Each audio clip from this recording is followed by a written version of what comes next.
Hi, ladies and gentlemen. Today is your video presentation on author's purpose and making connections. We are going to be using this for our next assigned current event.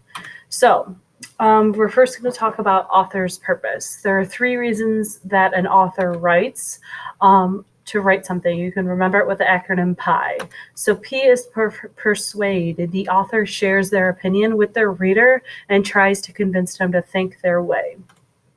I is for inform. The author presents facts to the reader just so the reader can gain a better understanding. E is for entertain. The author amuses the reader, and it's just something for people to pass time with. So I have a couple examples. If you saw an article entitled 10 Reasons Why Dogs Are the Best Pets, we know that the author is sharing their opinion with the reader.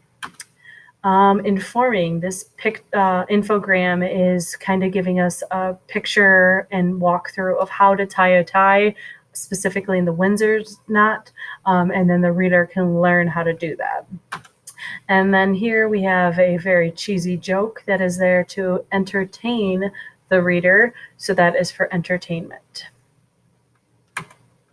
So we need to clearly state the purpose. So in a new paragraph after your summary and your current event, your opening sentence should read, the author's purpose for writing this article was to blank. Either you're going to put inform, persuade, or entertain, any of those. So then after that, you're going to explain the impact of this article in 2 to 3 sentences. What is the author hoping to do? What is the author hoping that the readers gain from this? Just kind of explain that a little bit more. So the next thing that we're going to do after we talk about author's purpose, we're going to be making connections. So good readers will draw upon prior knowledge and experience to help them understand what they are reading, and then they use that knowledge to make connections. While struggling readers often move directly through a text without stopping to think if the text makes sense based on what they know, or if this knowledge can be used to help them understand confusing or challenging materials. So, types of connections. Text to self, text to text, and text to world. I'm going to explain each of these individually. So text to self connections. These are highly personal connections that the reader makes between a piece of reading material and the reader's own experiences or life. So you might say, this story reminds me of a vacation we took to my grandfather's farm. This happened to you personally. A text-to-text connection is when you make a connection to something that you've already read.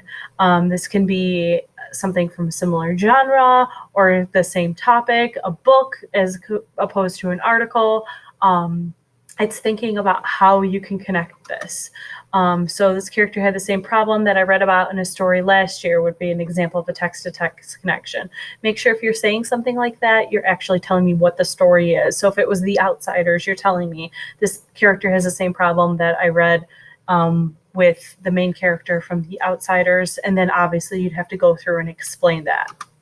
A text-to-world connection is when there are larger connections that the reader brings to reading situations. So we look at how the world works, and it's not just our experiences. We look at what we see in TV, movies, magazines, and newspapers, things that are happening throughout the entire world. If you have a story about something that happened to somebody else, you could use that in a text-to-world connection. So an example would be, I saw a program on television that talked about things described in this article. Maybe you saw, 60 Minutes did a coverage on this, or Dr. Phil talked about something that relates to an article that we're talking about. So in your current event, you're going to have to include this information in the second paragraph. So it's going to follow right after the author's purpose. You're going to state the connection you made and explain this.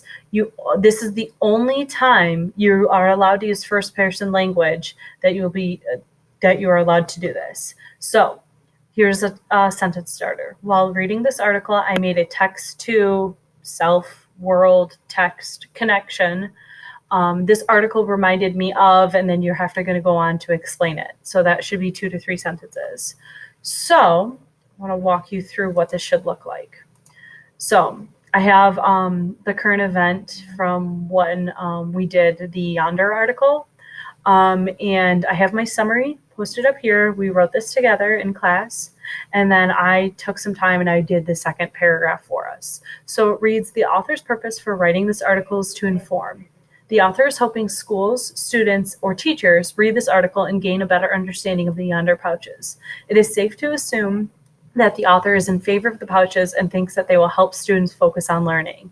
While reading this article, I made a text to self connection. So I'm already done. This is just my author's purpose. Now I'm going to be moving into my connection.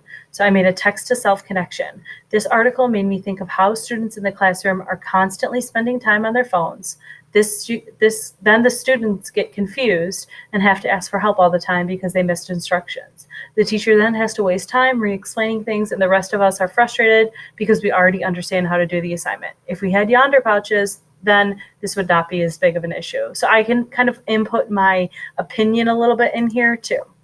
So then after that, I'm providing my map that shows the location, and then my 10 vocabulary words with definitions. And then on the very last page, I have my works cited. I'm going to show you guys in a separate video tutorial how to properly do a works cited, so if you missed that. Okay, guys? So I actually have this article posted. It's going to be in the writing resource folder. So if you need that, you can go ahead and use that. So thanks for tuning in.